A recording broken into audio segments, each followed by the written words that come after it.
speaker is Raffaele Mezzenga from ETH Zurich, and he's going to tell us about amyloid crystals, the ground state of the protein folding and aggregation energy landscape. Thank you.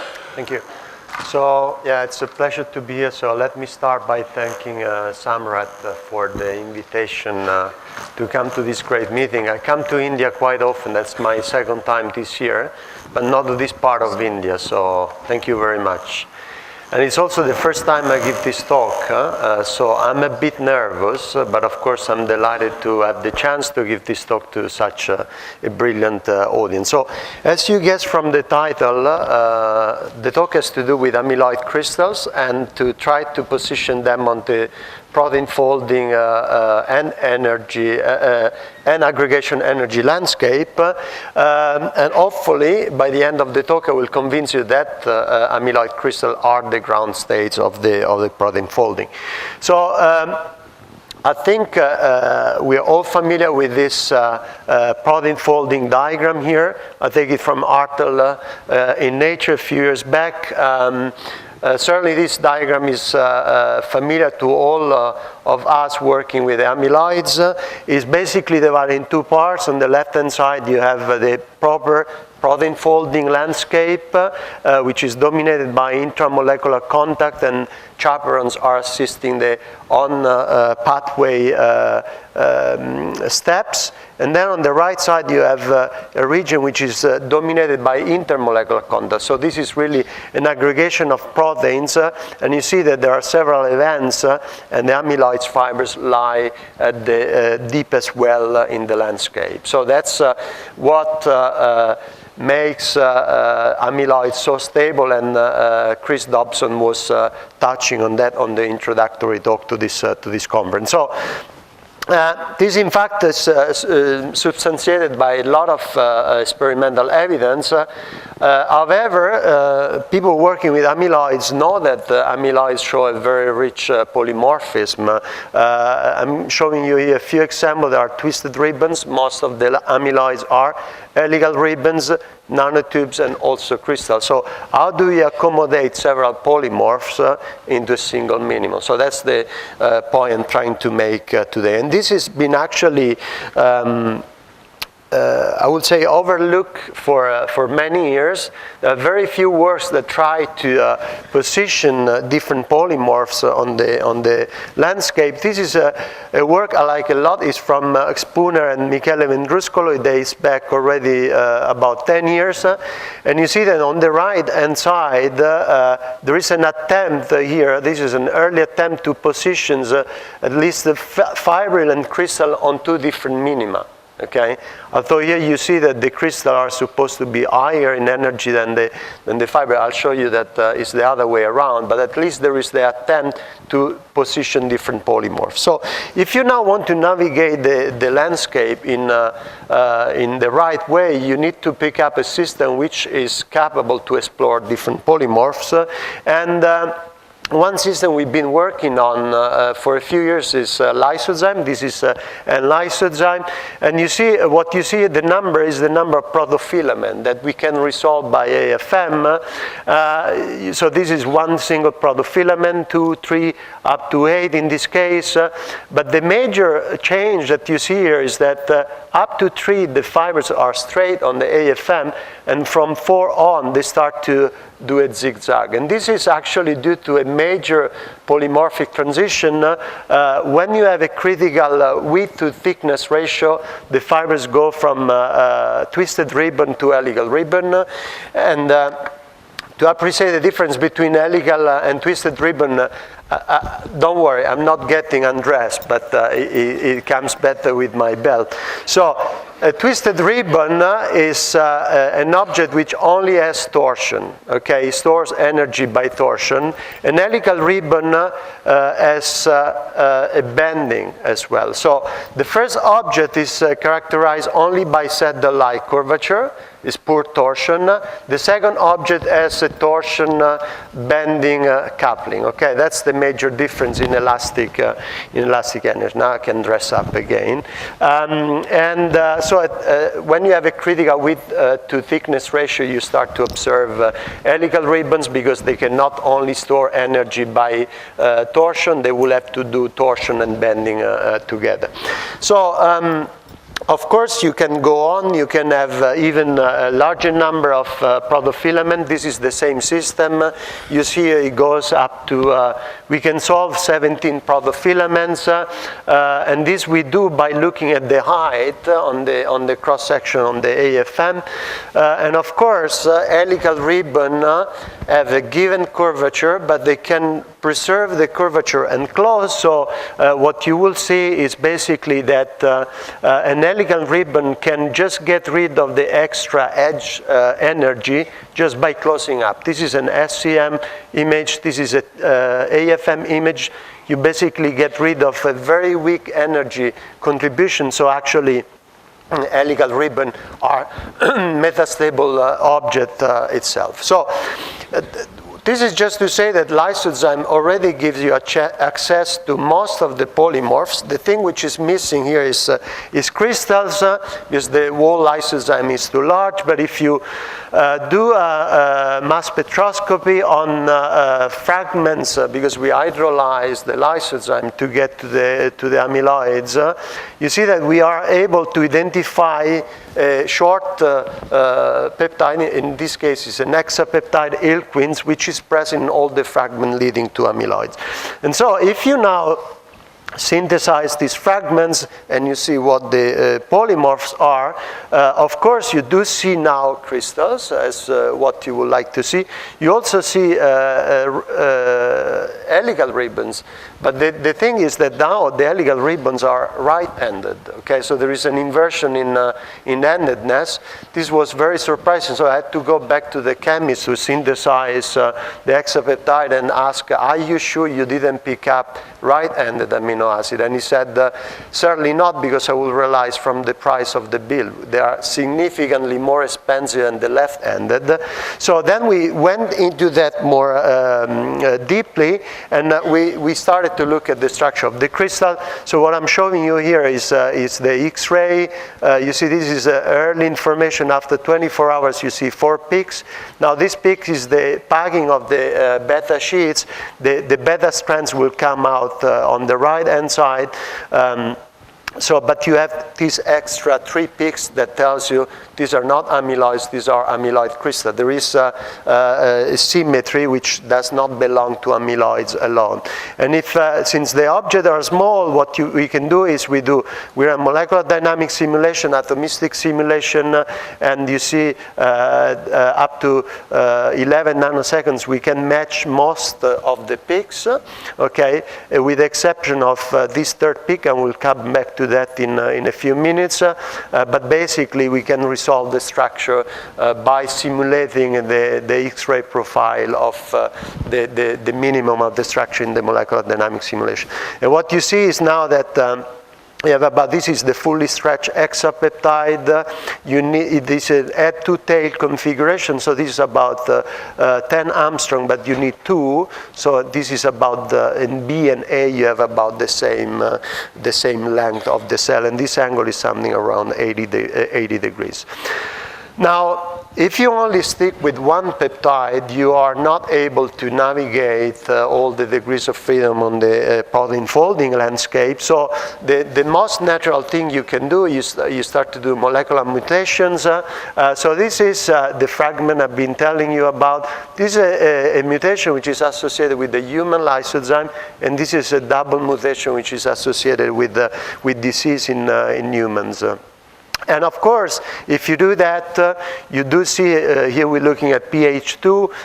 The data show you before we're at pH2 because that's the pH we use to hydrolyze the protein. We do see crystal right-handed helices. F queens and TIF queens, they only form crystal. If you go at the physiological pH, you see you suppressed crystal in the L queens. In the F queens and the TIF queens, you do see crystal, but in the middle case, you do see crystal coexisting with a number of other polymorphs. So you have now still right-handed ribbons, you have left-handed ribbons, also right-handed ribbons coexisting to crystal. So here the tendency to form crystal is from L queens to TIF queens and from pH 7 to pH 2. But here, specifically, when you have mixed polymorph, you can now start to resolve very exceptional events. Because before this work, actually the pathway leading to crystal was not known. There are a lot of papers in the literature which claim different pathways, but because we go in the right condition, now we can resolve very exceptional events, I would say. This is kind of a Janus-like particle. You see, in the one end is twisted. This is a left-handed twisted ribbon. This is a right-handed twisted ribbon. This is a left-handed twisted ribbon on SCM, and you see untwist on the other side. So now we know that crystal are formed by untwisting of twisted ribbons, and we know that these are crystal because if you do a selected area diffraction, you do see the profile of a precise single crystal. Okay, so this is already something that allows you to identify the pathway going from one polymorph to the other polymorph. And then, of course, now you want to look at different polymorphs. You want to study then the frequency and all the topological characteristics. So for that, we use an open source software that we published a couple of years ago. And this allows you to do all the, basically, 2D polymer physics in a statistical way on thousands of fibers in an automated way. So the statistic is very significant. So this is the first example is the L queens, is the helical ribbon. This is the topological reconstruction. We do know that this is an helical ribbon because if you do an height profile, you see that there are plateaus on top of the hill. Of course, we can study the periodicity by doing either the height correlation function or doing the discrete Fourier transform of the periodicity. We can analyze how the contour length is going with time. So this is the first example. The other one is the twisted ribbons in F queens. Now we have left and right-handed. Sorry, this is the right-handed, this is the left-handed. We do know that these are twisted ribbons, so they only have a saddle-like curvature because there is no plateau on top of the profile, and of course again autocorrelation function of the height or the amplitude of the discrete Fourier transform to look at the periodicity with just on the order of 100 nanometer in periodicity, and again we can study the size and the contour length. And the crystal which are in all the system, you see we can analyze the height and the width. If you go at pH 2, you see crystal from all the species. pH 7, you lose the crystal from the L queens, but you see from this plot again that the larger crystal you always get for the TIF queens, okay? So you now have a tool to look at the population, the statistical population of different polymorphs. The other thing you can do is to look precisely at the structure of this crystal. So you can do that in several ways. I'm showing you first by AFM. So if you take a step on the different stairs, say, of the crystal, you see that these are layered material, that they have a thickness, a step thickness which is integer multiples of the same distance. So this distance is about, the shortest step is 2.2 nanometer, okay? So you can say that already the height characteristic cell of the crystal has to be of the order of 2.2 nanometer. But then you can also resolve the lateral packing of the different protofilament. Now, this is a phase image. So if you look at the height is exactly the same, is flat, you see here. But on the face, and I'm afraid you can't see it from the back, you can resolve individual protofilament.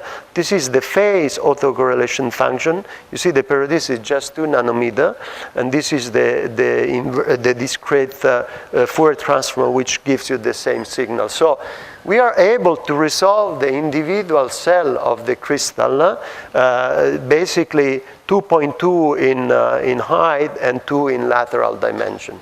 Now, of course, the most conventional way to look at crystal is through X-ray. So we like to do X-ray. This is the X-ray of Ilquins at pH 7. You see there are 4 peaks. They're very lucid peaks because, as I explained you, the tendency is to go to amyloids, not to go to amyloids crystal. But we do see the 4 peaks, and again, the peptide is small enough. We can do molecular dynamic simulation, and then we simulate the structure factor in the Fourier space of the crystal, and we recover the 4 main peaks. Now you see the different shades are associated to different events, and basically we come up again with this is a monoclinic structure of the crystal, 2 and 2 nanometer, actually 2 nanometer and 2.1 nanometer unit cell, 80 degrees. The broad of the peaks are pretty broad because the angle is a soft degrees of freedom. So at least from molecular dynamic simulation, we know that the system is stable on a pretty large window of angle, which explain the width of the maxima. Still, I mean, this has an influence only on the breadth of the peaks.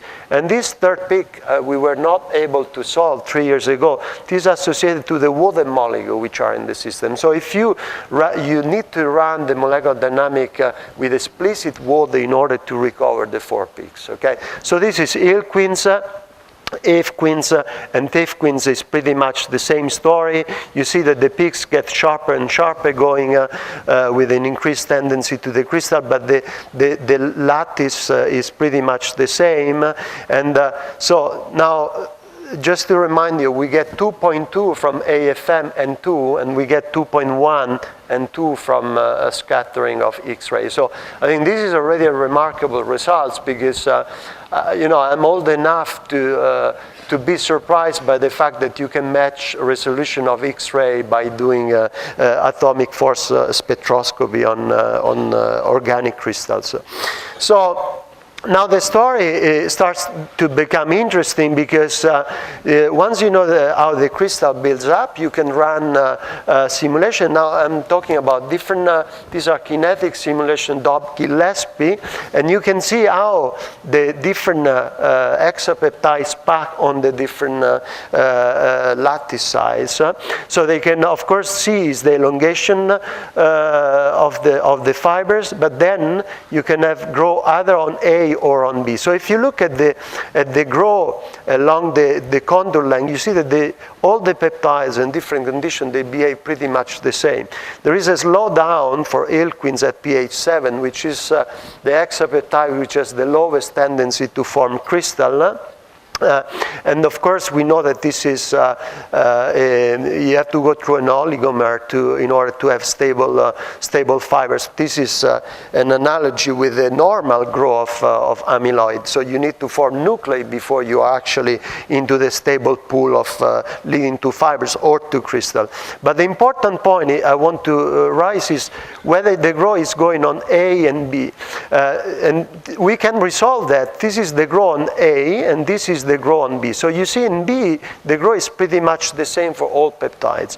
But in A, the growth is much faster the number of peptides you put is much larger for the Ilquins at pH 7. So this is again the system which does not form or which has the reduced tendency to form crystal. And then the one which is following up is Ifquins at pH 7 and then Tifquins. If you go at pH 2, then the thing is decreasing on A. So this is telling you that the more you put molecules along the A-axis, the less is the tendency to form crystal, okay? Because the cross-section gets very anisotropic.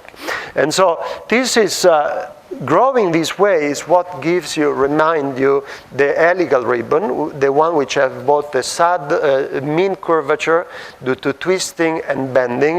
But if you grow on B, because you have an aspect ratio, you have a cross-section which is isotropic, you can only form twisted ribbon, and these are the guys which start to form the crystal in the end. So basically, this is summarizing up all this finding. This is the aspect ratio. You see that the aspect ratio is increasing towards ill-queens, and if you now even increase the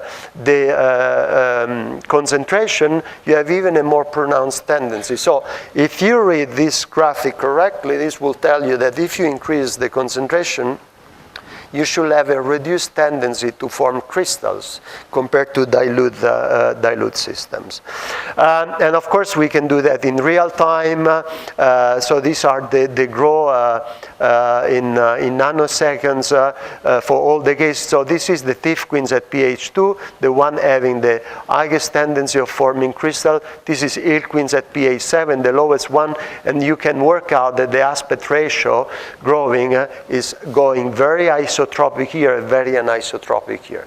So we now do understand what's going on, what is the pathway to go to crystal or to fibers that are metastable into the fiber shape.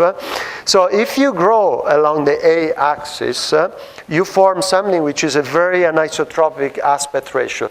This forms helical ribbons. This is understood by elastic theory of filaments. But if you have a grow which is much more isotropic, you get a cross-section which is isotropic, and this system then can untwist and form crystals, okay? And now, since you have different parameters to move around on the landscape, pH and concentration, you can also see how the different population change when you have different parameters. So here again is pH 2 and 7. These are the 3 hexapeptide. This is pH 7, this is pH 2. You see that the pH 2 is the one increasing the population of the crystal. If you do the same thing with concentration, now both are at pH 7. You see that if you go at the pH, at the low concentration, this is 1.5 millimolar. For instance, thief-queens, you only have crystal. But now, if you go at 5 millimolar, you start to observe, even for the hexapeptide, which has the strongest tendency to form crystal, you start to see helical, these are twisted ribbons. So now if you start to redo the experiment specifically in this window of the face of the landscape, you really see exceptional events. And I like this picture so much that I put it both in height and face representation. So this is thief-queens. So far I've been only saying this forms crystal, but now you see that we can capture events of twisted ribbon untwisting and forming crystal. So this is a Janus fiber or Janus crystal. I don't know how to call it because it's crystal on one hand and it's an amyloid fibers on the other hand.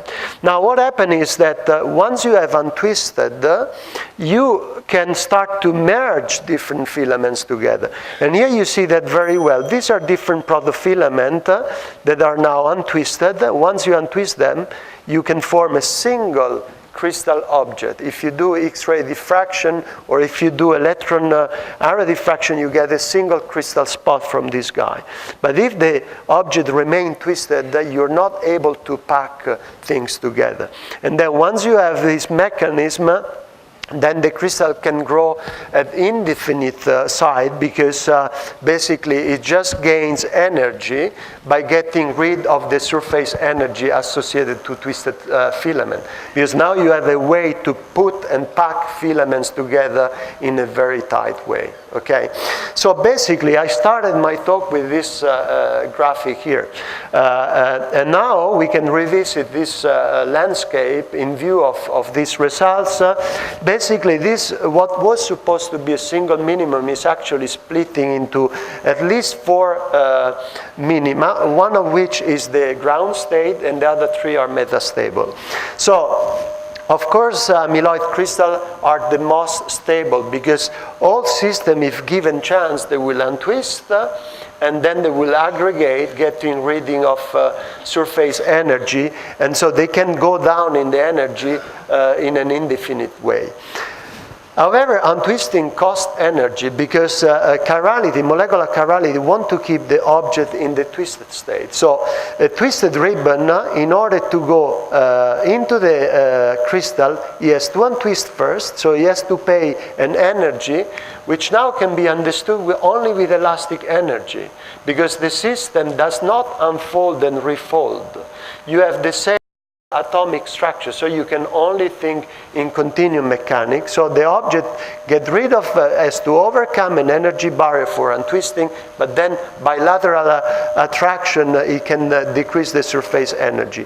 The helical ribbon doesn't do the job because he has to untwist, but as I show you, there is a coupling between twisting and bending, and this costs extra energy. So instead, what it will do, it will just close and form nanotubes. Okay, so, and if you think that this is just applying to hexapeptides, this is actually not the case. This is a crystal from a fragment of tau. The R3 fragment is 26 residues. You see 1, 2, 3, 1, 2, 3, 4, 5 peaks. It's just waiting for the structure to be resolved. And this is pretty much what I wanted to say. I think the time is up. If you're interested into this story, it just came up a month ago in Nature Communication. But I think I should stop here and be glad to take any question. Thank you very much.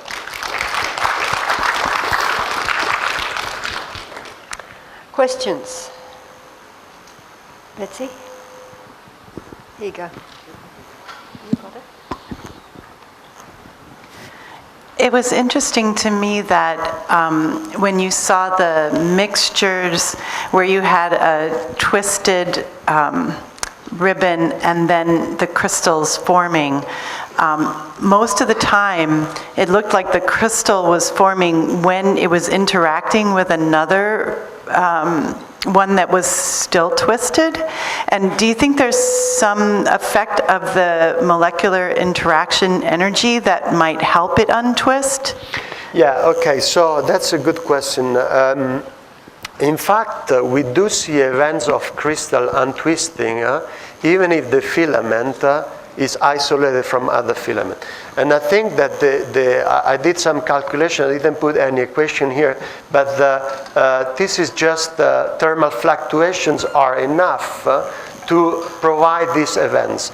Now the thing is, that's why this is energy activated. But once this happens, then you can get indeed the protofilament together. And there is a huge energy gain because you get rid of surface energy essentially. Another question? If I might ask, I was sort of intrigued that you got left-handed twist and right-handed twist in the same sample. Yeah. Would you think that, in fact, if they were to come together, you'd get accelerated untwisting of everything? Oh, that's this is something we're struggling since 3 years. I don't think I have the right answer to that. It's a fact. We see left and right-handed from the same peptide. It's actually very subtle. Only for the only for the twisted ribbon. Helical ribbon are only right-handed. So this is even more subtle than that. I don't have a right answer to that. Maybe you need some more MD simulations, huh? We've got another one, too. Francis? Well, I've got a microphone already, so.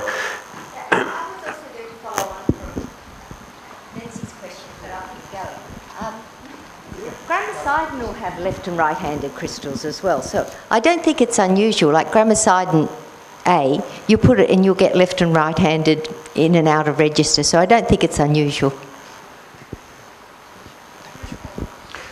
mean, I think it's absolutely beautiful, these experiments. But I think, as I understand it, if you see the Janus structure, it's a static picture of it. You take pictures of lots of fibrils and you see some. Is there any way you can follow the growth of an individual fibril? Because then you could see this transition, because otherwise you could argue that perhaps part of it grows as a crystal and part of it grows as a twisted ribbon. Can you do the kinetic experiments? Of course, what we've been doing is we've been running different snapshots, okay?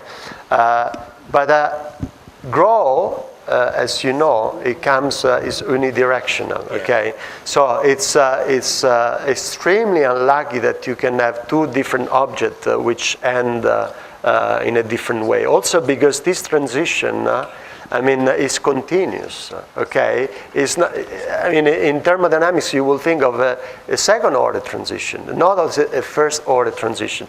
Now, to do kinetics at this length scale and to be able to resolve on the exactly time shot, we do have ultra-fast AFM. The problem is that if you do that, you're doing the kinetics in presence of the substrate, and then you end into other problems. So what we do is we do everything in bulk and then they absorb a different substrate. So we know that this is not a substrate effect.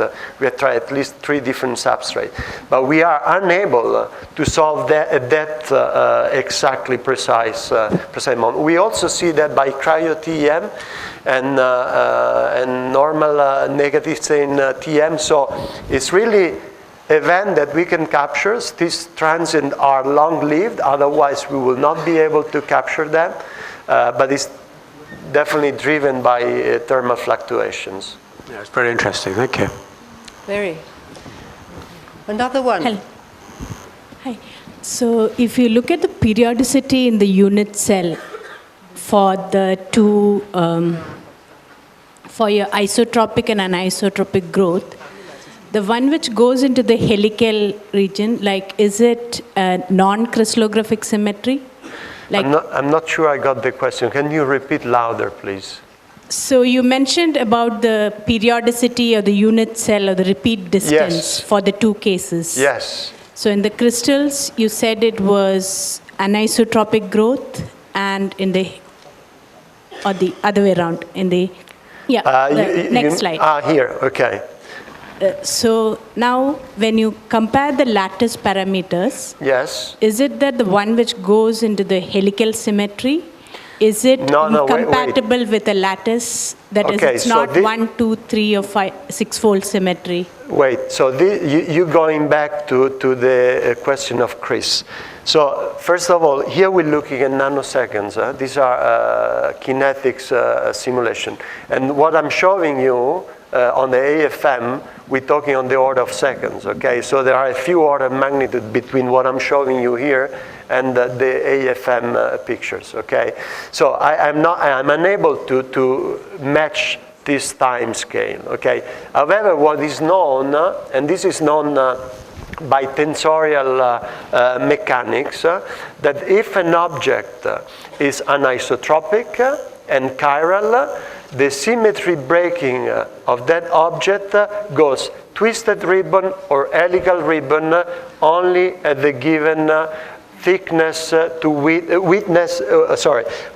to thickness ratio, because the helical ribbon, okay, has an extra non-diagonal term which breaks the symmetry in the tensor. Okay, this is just continuum mechanics. It is known. Okay, so what I'm doing here is just trying to understand by Dobke-Gillespie simulation which pathway the system is taking, isotropic cross-section or anisotropic cross-section. Okay, thank you. Okay? Well, it seems like this has been an excellent discussion. Thanks everybody for your input, and let's thank the speakers again.